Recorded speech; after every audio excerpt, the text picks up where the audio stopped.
In the heart of the dense Amazon rainforest, where the vibrant flora and fauna thrive in harmony, there lies a tale as old as time itself, the origin of the enigmatic and mischievous creatures known as gremlins. While the notion of gremlins may conjure images of mischievous beings tampering with machinery, the truth behind their origins is a captivating blend of folklore, wartime hysteria, and the human imagination. Our story begins during the early days of aviation, a time when the sky was a new frontier, and pilots were the modern-day explorers.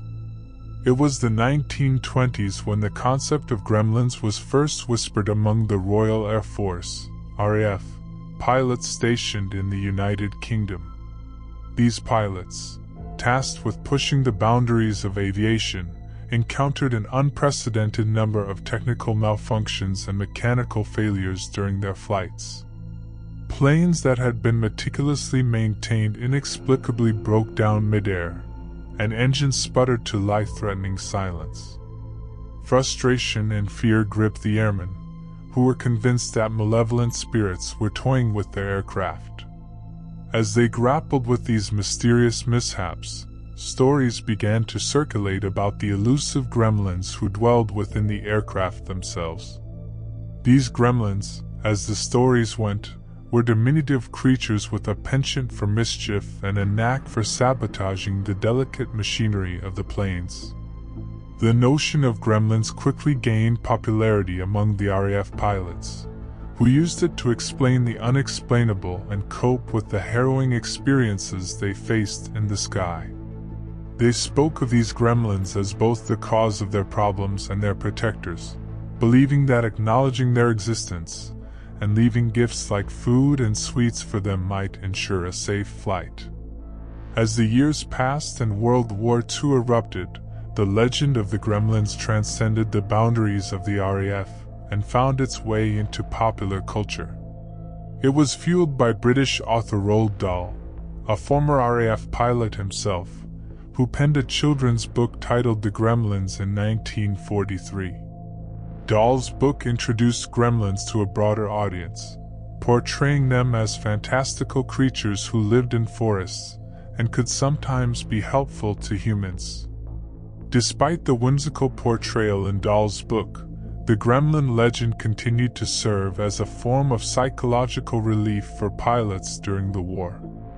It allowed them to externalize their fears and frustrations, attributing mechanical failures to mischievous gremlins rather than the inherent dangers of wartime aviation.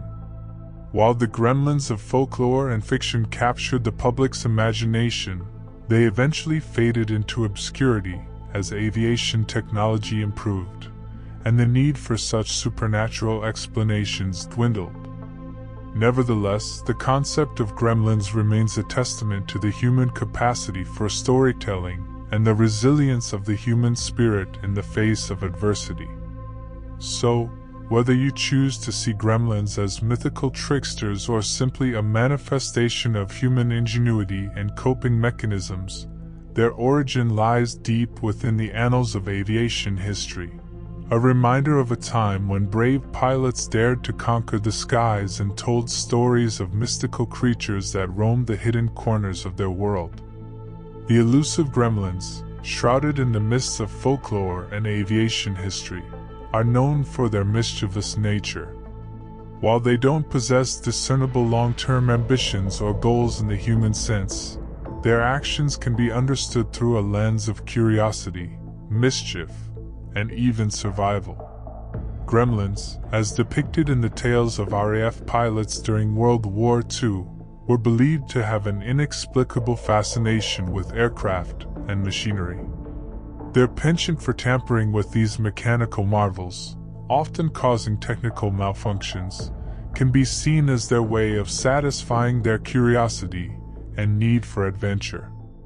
In their miniature world, the vast machinery of airplanes must have seemed like a wondrous playground. However, it's important to note that gremlins were not inherently malicious.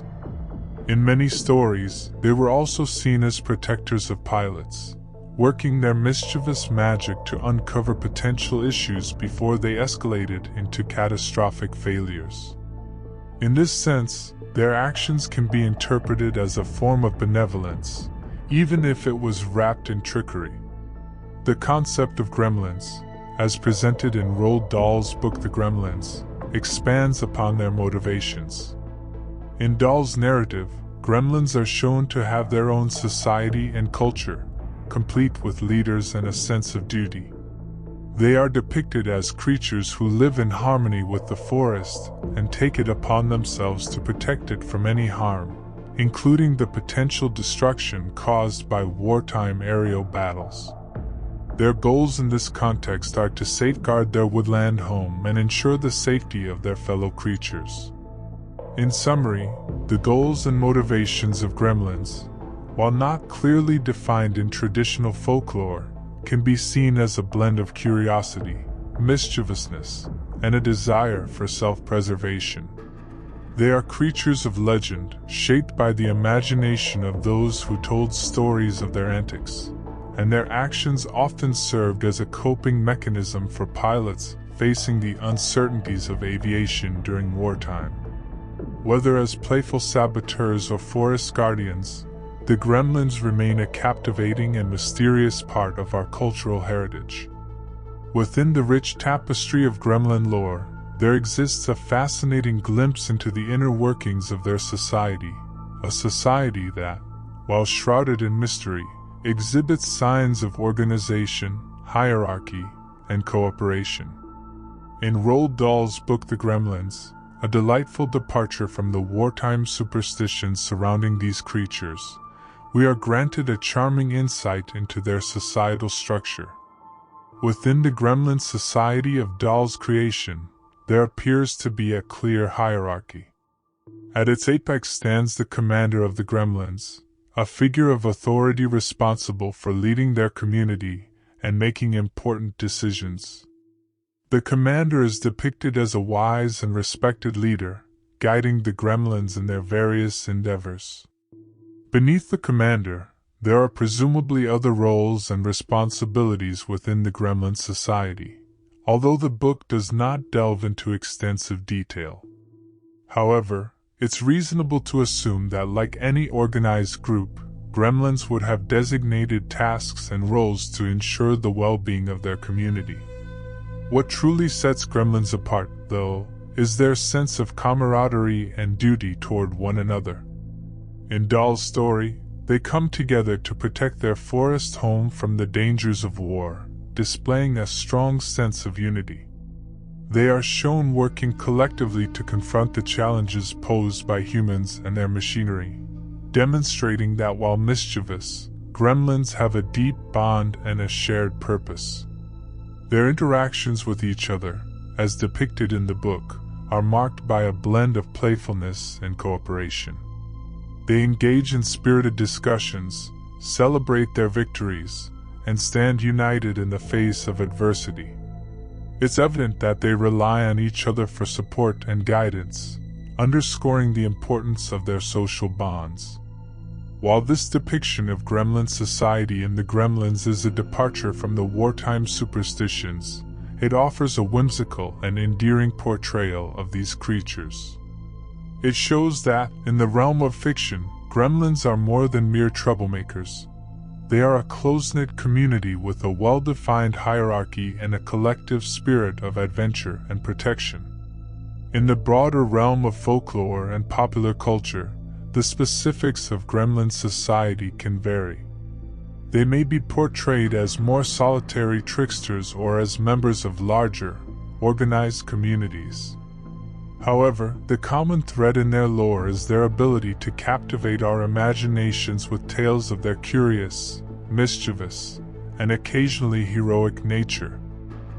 While the world of gremlins is largely shrouded in whimsical tales and folklore, there are indeed instances where these mischievous creatures find themselves at odds with certain adversaries.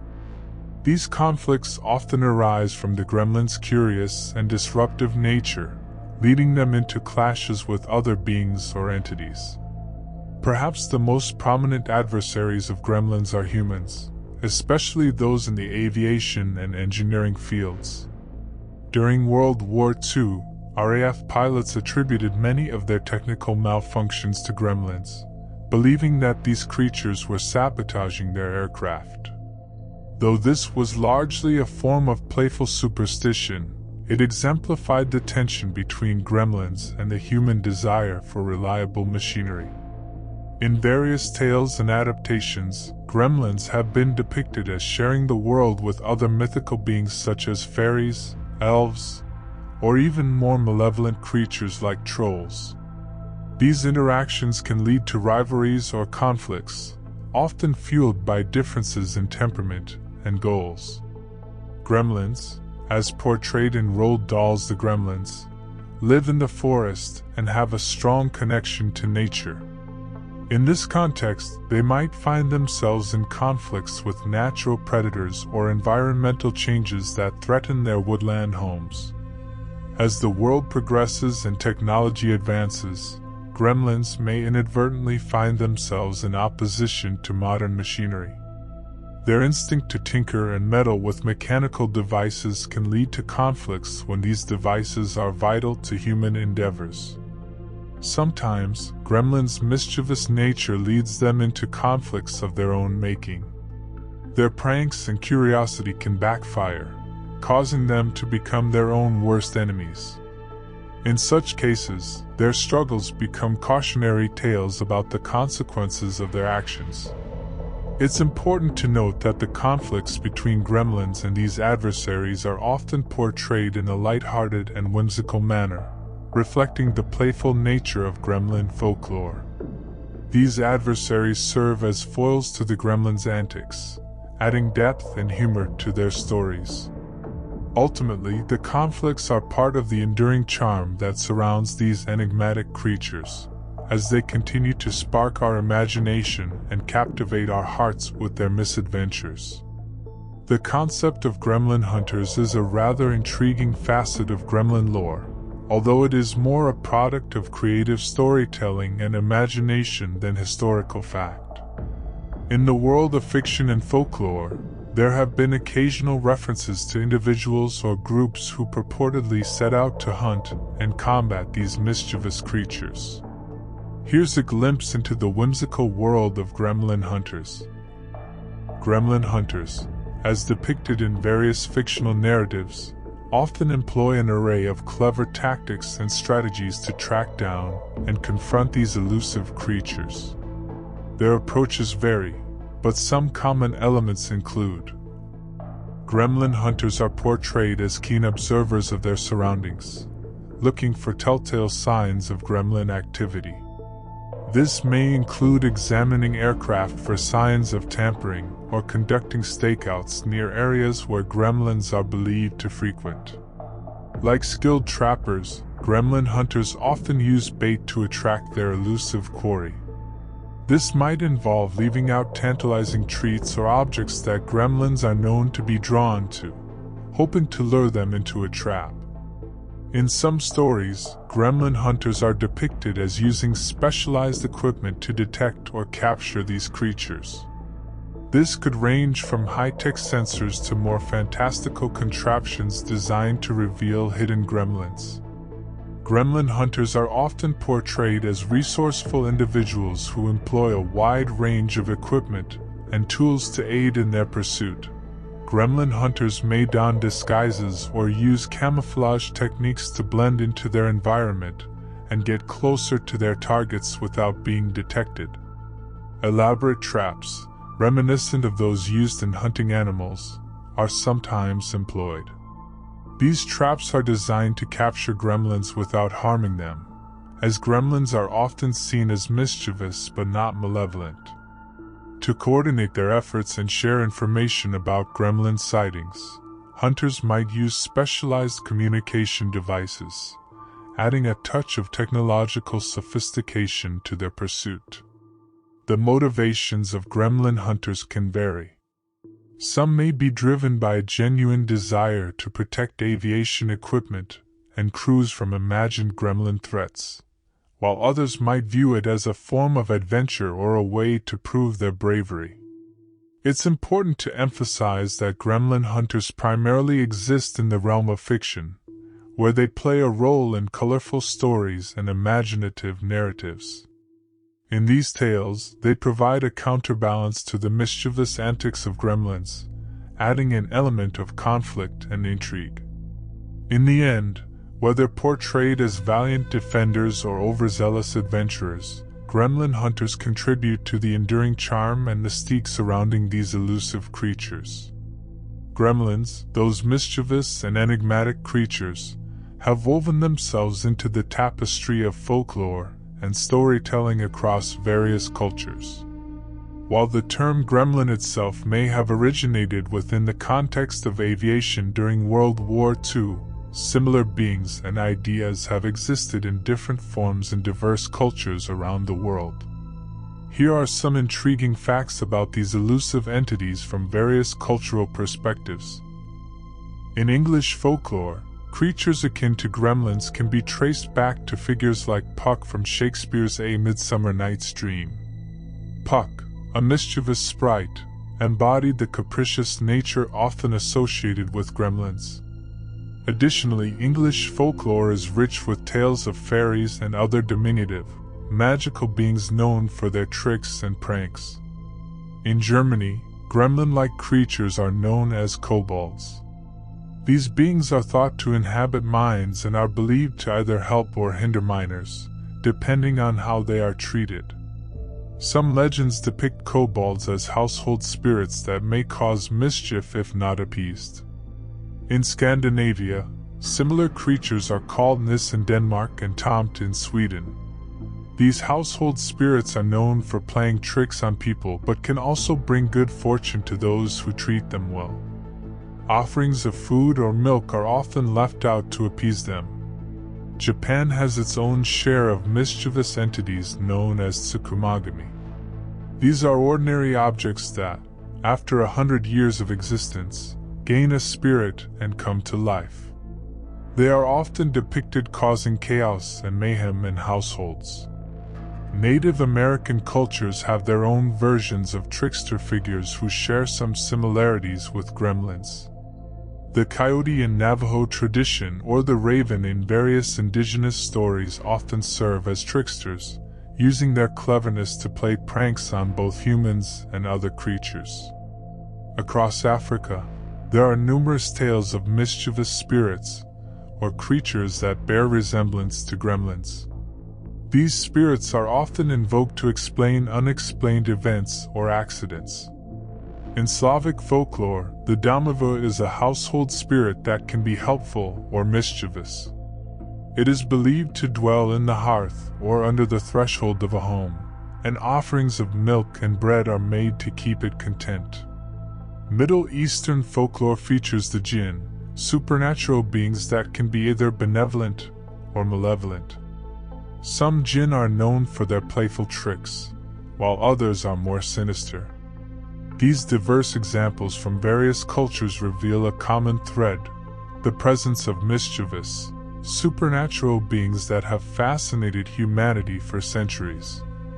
Whether they are called gremlins, puck, kobolds, or something else entirely, these entities have a universal appeal, reflecting our fascination with the unseen and the mysterious in the world around us. In the whimsical world of gremlin folklore, vulnerabilities are not explicitly defined as they might be in traditional folklore with creatures like vampires or werewolves. Gremlins, being creatures of imagination, exist more as playful and mischievous entities rather than malevolent beings with clear weaknesses. However, there are some imaginative aspects related to gremlin vulnerabilities that have been weaved into their lore over time. One notion is that gremlins can be appeased or distracted by leaving offerings or gifts for them. RAF pilots during World War II, for example, believed that leaving food, sweets, or small tokens for gremlins might ensure their favor and prevent them from causing trouble with the aircraft. This belief was more a form of superstition and coping mechanism than a true vulnerability. In some stories, it is suggested that performing specific rituals or carrying protective charms might ward off gremlin interference. These rituals often involve reciting incantations or creating protective symbols. Again, these ideas are more about creating a sense of control over the unpredictable than actual vulnerabilities. Gremlin folklore is filled with superstitions and beliefs about their behavior. For instance, it was thought that speaking openly about gremlins or acknowledging their presence on an aircraft might invite trouble. This superstition implies that gremlins are sensitive to human acknowledgement. In fictional portrayals, gremlins are sometimes depicted as creatures that have a particular habitat or environment where they are most active. For example, they might be more active during storms, in dark places, or near certain types of machinery. Adhering to these fictional rules could be seen as a way to avoid encountering gremlin mischief. It's important to note that these vulnerabilities or preventive measures are largely products of storytelling and creative imagination.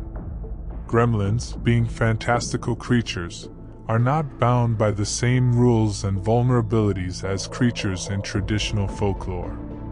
Instead, these ideas were invented by storytellers and individuals as a means of adding depth and intrigue to the tales of gremlins, and providing a sense of agency in dealing with these whimsical beings. While gremlins are primarily creatures of folklore and fiction, there is an intriguing historical incident that involves a real-life encounter with something akin to a gremlin.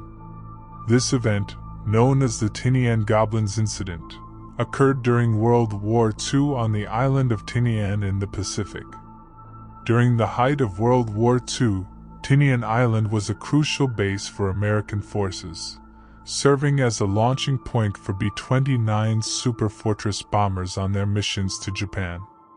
The incident in question unfolded in 1944 when a B-29 crew, stationed on Tinian, reported a series of bizarre events that led them to believe that gremlins were at play.